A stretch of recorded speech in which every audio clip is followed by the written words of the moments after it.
to give ourselves the luxury to say, hey, you know what?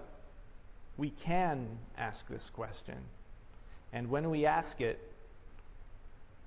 what effect does it have? There's no big hurry with it. Right? It's not like a salesperson who says, do you want to buy this? And you have to make the decision now because this offer ends in 5 minutes.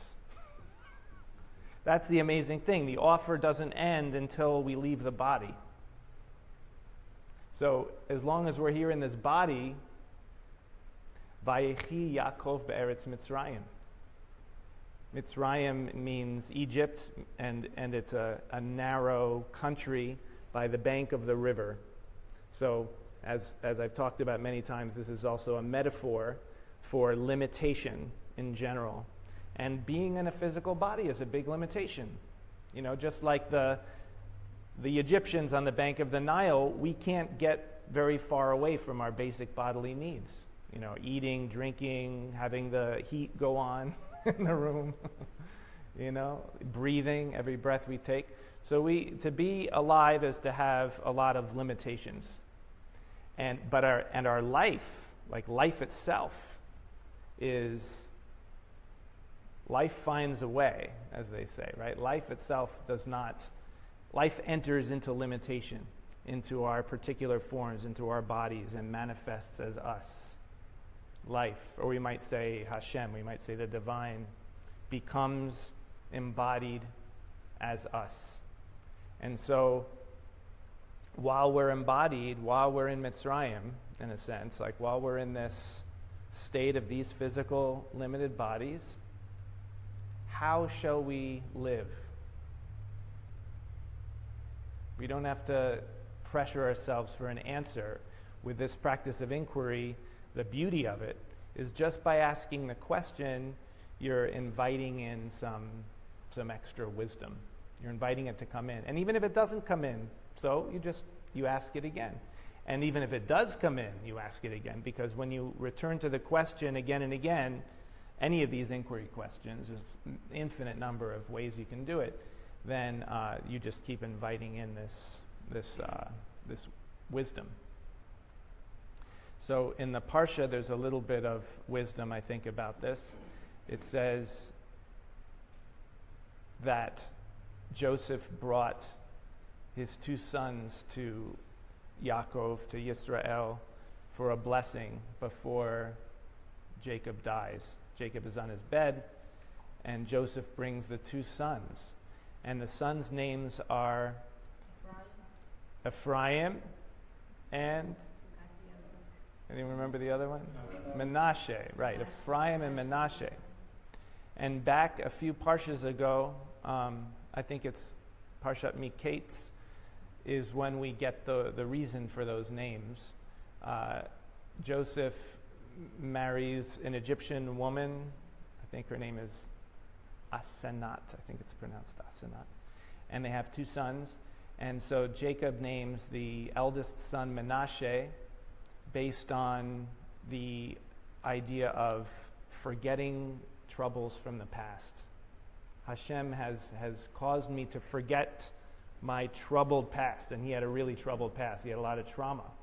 So he's he's letting go of the past, and that's why his name is Menashe. There's a connection between Menashe and forgetting, letting go. The second son is Ephraim, coming from pare, like bore peri hagafen. It's from the word for fruitfulness. And the phrase there is, God has made me fruitful in the land of my suffering. Right? He's sold into slavery in Egypt, but he rises like cream, he rises to the top. So these are the 2 sons. And these 2 concepts, letting go of the past, letting go of your grudges, your trauma, the things we tend to hold on to, letting go of that on one hand. And on the other hand, being fruitful, meaning being successful, like manifesting, making good things happen. Right? It's kind of like an active and a passive. And that's why I put in noticed this morning being and becoming. So being is Menashe, letting go of the past, and Ephraim is becoming, creating something wonderful. In the case of Yosef, what did he create that was so wonderful? He stored up the grain so that he could feed everyone, right? It was nourishment. And then Yaakov does an interesting thing that he did before. Joseph puts his right hand on Menashe, which was the firstborn, and left hand on Ephraim, and Yaakov switches his hands on purpose and gives the preferential blessing to Ephraim, who's the younger one. And Joseph tries to say, "No, Dad, you're doing it wrong." He says, No, I know what I'm doing. And this is kind of a repeat. It's a theme, right? It happens again and again. Yaakov was the younger, and I don't know if he had to, but he tricked his father into getting the blessing, right? And then even before that, even in the story of Abraham and Sarah, first Hagar gives birth to Ishmael, and then Sarah, when she's too old to have a baby, gives birth to Yitzhak. So we have this interesting theme of elderness, of oldness being fruitful, right? This combination of young and old. The younger son, who's not supposed to get the older son blessing, somehow gets the older son blessing, and it happens again and again. So what does that mean? So one thing that occurs to me about it is this thing of luxury, the fact that we have the opportunity to let go. We have the opportunity to be free, to let go of our whatever troubles we're hanging on to in the past. Or not even troubles, but just concepts. Like, for example, when you were younger, you may have thought that you were going to do such and such. And now you're not doing such and such. Your life took a different turn.